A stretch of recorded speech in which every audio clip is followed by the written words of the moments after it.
Hello नमस्कार दोस्तों, स्वागत है आपका हमारे YouTube चैनल में। दोस्तों, रामायण आप सभी लोगों ने देखी होगी। रामायण एक पवित्र ग्रंथ है जिसे हर किसी ने पढ़ी होगी और रामायण देखी होगी। माता सीता को अग्नि परीक्षा क्यों देनी पड़ी थी? इसके पीछे क्या कारण है?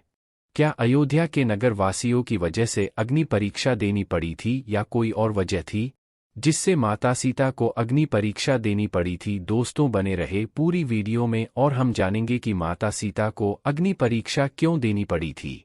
रामायण की कथा आप सभी ने सुनी या देखी होगी और ये रामायण प्रभु श्री राम और माता सीता के अटूट प्रेम और विश्वास की कहानी बयां करती है।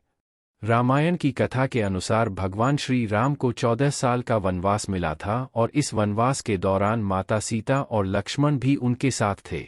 वनवास के कठिन समय के दौरान लंकापति रावण ने माता सीता को अपहरण करके बंदी बना लिया था और इसी वजह से राम और रावण के बीच युद्ध हुआ था। रामायण की न जाने कितनी कथाएं प्रचलित हैं और इनमें से एक प्रमुख कथा है सीता माता की अग्नि परीक्षा की कथा।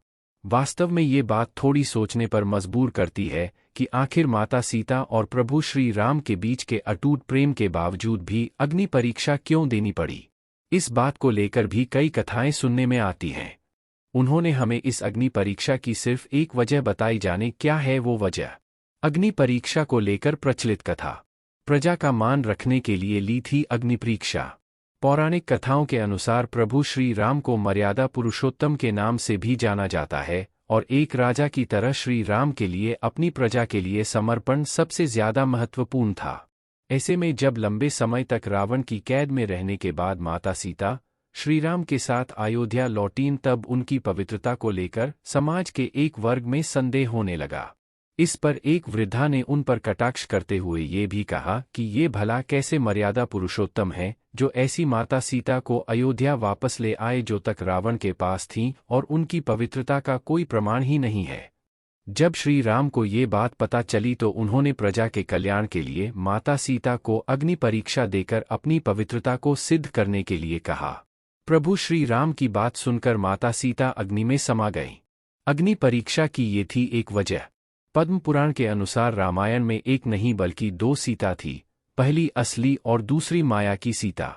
इसकी कथा के अनुसार एक बार लक्ष्मण जी जब कंदमूल फल लेने वन को गए हुए थे तब प्रभु श्री राम ने माता सीता से कहा कि अब मैं नर लीला करूंगा और जब तक मैं राक्षसों का विनाश करूंगा तब तक आप अग्नि में निवास करें। ऐसा कहकर श्री राम ने माता सीता को अग्निदेव को सौंप दिया। इसके बाद असली सीता जी की जगह माया की सीता प्रकट हुई। इस तरह जब सीता जी का अपहरण हुआ तब वो माया की ही सीता थीं। जब युद्ध समाप्त हो गया और राक्षसों का विनाश हो गया तब भगवान श्री राम ने माता सीता को अग्नि परीक्षा के लिए कहा और माया की सीता अग्नि कुंड में समा गईं।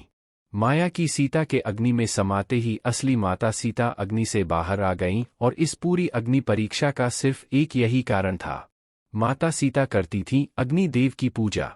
पद्म पुराण की कथाओं के अनुसार असली माता सीता को कोई अग्नि परीक्षा नहीं देनी पड़ी थी और ना ही उन्हें वनवास जाना पड़ा था। भगवान राम भी माता सीता के इन दोनों रूपों के बारे में जानते थे क्योंकि ये उन्हीं के द्वारा रचित थे। माता सीता अग्निदेव की पूजा करती थीं और त्रेतायुग में ये धारणा थी कि अगर कोई व्यक्ति सच्चा है तो उसे अग्नि कोई नुकसान नहीं पहुंचा सकती है। इसी वजह से असली माता सीता अग्निदेव की शरण में सुरक्षित हो गई थीं और सीता अपहरण से लेकर अग्नि परीक्षा तक के समय में माया की सीता ही थीं। रामचरितमानस के अरण्य कांड में दोहा 23 और लंका कांड में दोहा 108 से 109 तक में इस प्रसंग का वर्णन किया गया है।